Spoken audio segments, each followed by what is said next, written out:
Merci, Monsieur le Président. Madame les ministres, Madame, Messieurs les collaborateurs des ministres, mes chers collègues.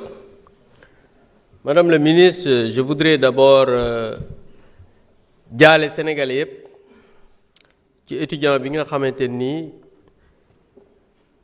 il a été tué par votre régime à l'université et nous demandons justice et que étudiants yi nga xam ne jàpp nañ leen bëgg leen a jiiñ li nga xam ne moo am ngeen situer toutes les responsabilités te bàyyi étudiants yi ñu ñibbi seen kër étudiants yi du ñu ay wëyu du ñu ay bandits du ñu ay brigands.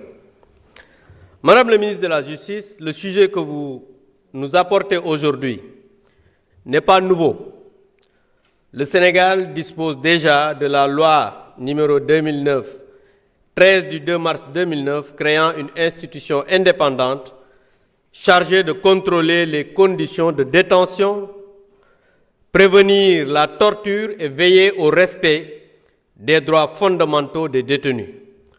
Observer les prisons, ce n'est pas nouveau. Ce qui est nouveau, Madame le ministre, est très regrettable, c'est mettre dans les prisons surpeuplées des innocents et des malades alors que des alternatives légales existent contre les multiples détentions.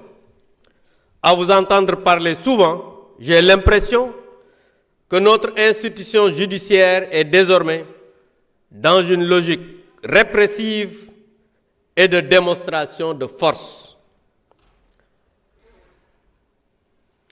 Madame le ministre,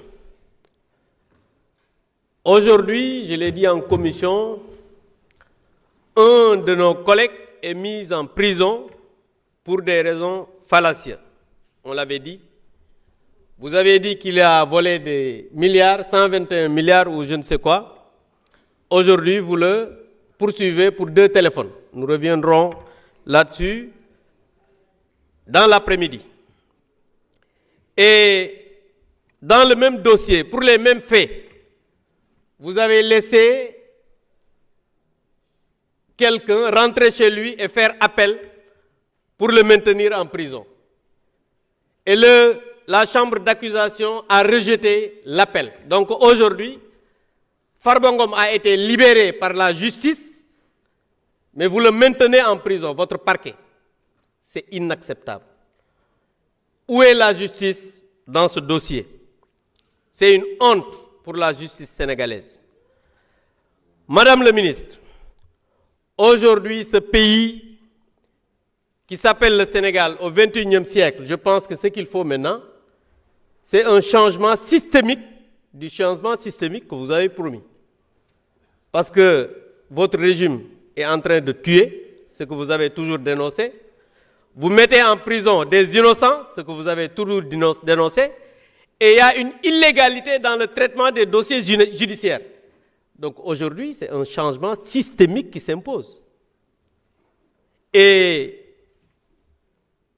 nous sommes dans un pays où la rupture que vous avez tant chantée est aujourd'hui vouée à l'échec.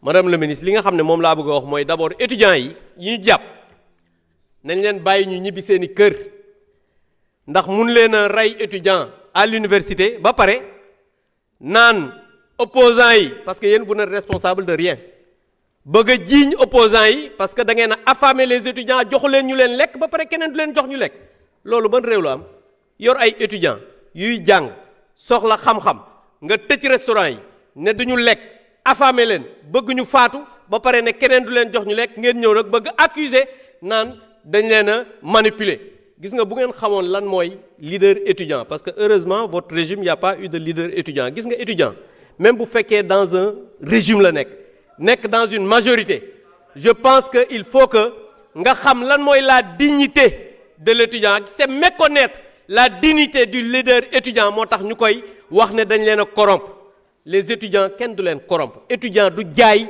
li nga xam ne mooy mouvement donc je pense que c'est méconnaître lan mooy la dignité de l'étudiant pour di ko accuser que dañu ko corrompre wala dafa jaay mouvement je vous remercie. Merci beaucoup honorable. Safiatou Sow, vous avez la parole. Yungar John se prépare.